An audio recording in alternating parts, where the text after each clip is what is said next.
श्रावण के महीने में हमने पहले भी कथा में कहा, फिर कहते हैं, जितने आस्था चैनल पर कथा सुन रहे हो, जितने फेसबुक यूट्यूब पर कथा श्रवण कर रहे हो, ऑनलाइन जितने शिव भक्त पवित्र कथा का रिस्पान कर रहे हैं श्रावण के महीने में, से निवेदन करेंगे, बन सके अपने जीवन में श्रावण के महीने में भूल से भी अगर पार्थिव शिवलिंग का निर्माण हो जाता है, भूल वश भी हम शंकर के पार्थिव लिंग का निर्माण कर लेते हैं, तो वो जीव कहीं ना कहीं सुख प्राप्त करता ही है, उसका फल उसको मिलता है, वो सुख मिलता ही है। बोल बम का नारा है। बालू का या मिट्टी का शिवलिंग बनाते हैं। क्यों बनाते हैं?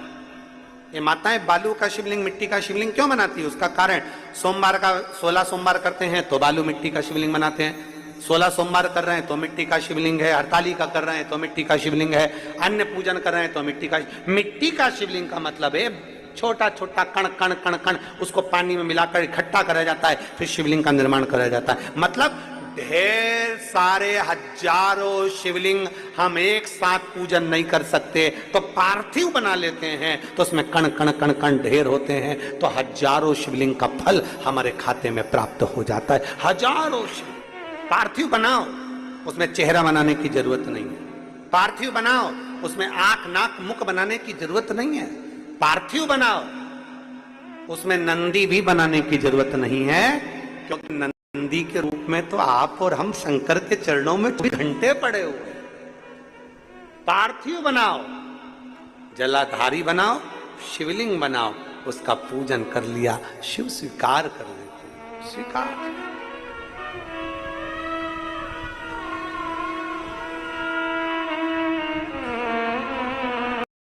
शिव जी पे समर्पित कर दिया। एक बेलपत्र में इतना बल होता है कि 64 योगनियां, 33 कोटि देवताओं की धर्म पत्नियां, देवियां, 64 योगनियां, देवियां, सारी सिद्धियां, निधियां, सब बेलपत्र के इस पत्ते के दोनों पत्ते और पत्ते के बीच में जो डंडी होती है, जो बची हुई जगह होती है, सारी निधि, सारी सिद्धि और सारी देवियों का स्थान होता है। जब हम एक बेलपत्र को दिल से अपनी कामना कर कर देवाधिदेव महादेव को, आप लोगों के स्मरण में हम फिर कह दें कि ये शिवलिंग जलाधारी, ये जल बहता है, समझ में आ रहा है ना? जल बहता है। ये जल किस ओर जाता है? कौन सी दिशा में जाता है? जम के बोलो। उत्तर की दिशा में। जब हम एक बेलपत्र समर्पित करते हैं दक्षिण में बैठकर, कहां बैठते हैं अपन? दक्षिण में, उत्तर की ओर मुख, दक्षिण में बैठकर जब डंडी का मुख उत्तर की ओर कर कर बेलपत्र अपने मन से कामना कर कर शिवलिंग पर समर्पित करते हैं, तो ऐसी कोई कामना नहीं जो मेरा महादेव पूरी ना करता हो। एक बेलपत्र। अब लोग कहते हैं, गुरुजी क्या बेलपत्र चढ़ाने का भी एक तरीका होता है? क्या भगवान शंकर को चढ़ाने का, जल चढ़ाने का भी एक तरीका होता है? क्यों नहीं होता है? जब दवाई खाने का तरीका होता है, डॉक्टर लिखता अपने पर्चे में, सुबेरे खाना, शाम को खाना, दिन में खाना कि रात को खाना, सुबेरे खाली पेट खाना कि भरे पेट खाना, पानी से खाना कि दूध से खाना। बोलो बोलो, सही है कि गलत है? पानी से खाना कि दूध से खाना, रात को 9 बजे खाना, खाने के बाद खाना, भूखा पेट खाना। जब डॉक्टर लिख कर दे रहा है कि दवाई ऐसे लोगे तो फायदा करेगी, अब तुम्हारा मन करा, तुमने तो दवाई ली ना, सब एक साथ निपटा गई, और डॉक्टर के पास 5 दिन बाद जाकर बोली असर नहीं कर रही है।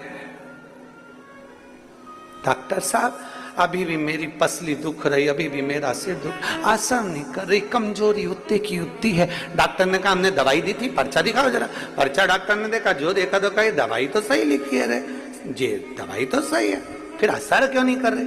तो इससे पूछा दवाई खा रही हो? हाँ। पूरी खा रही हो? हाँ।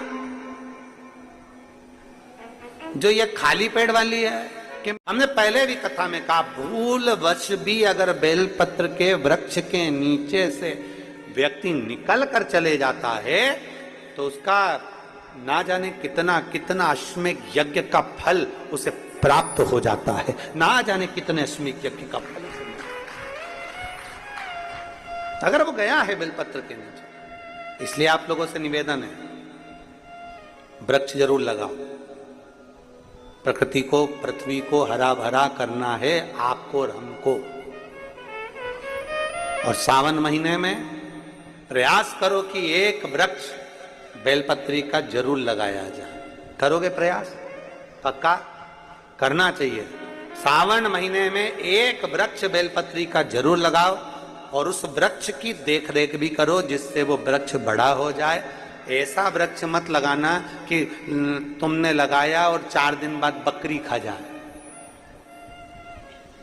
फोटो तो अपना खिंच जाता है पेड़ के साथ और पेड़ को खा जाती बकरी। वो फोटो कोई नहीं खींचता कि पेड़ बकरी खा गई।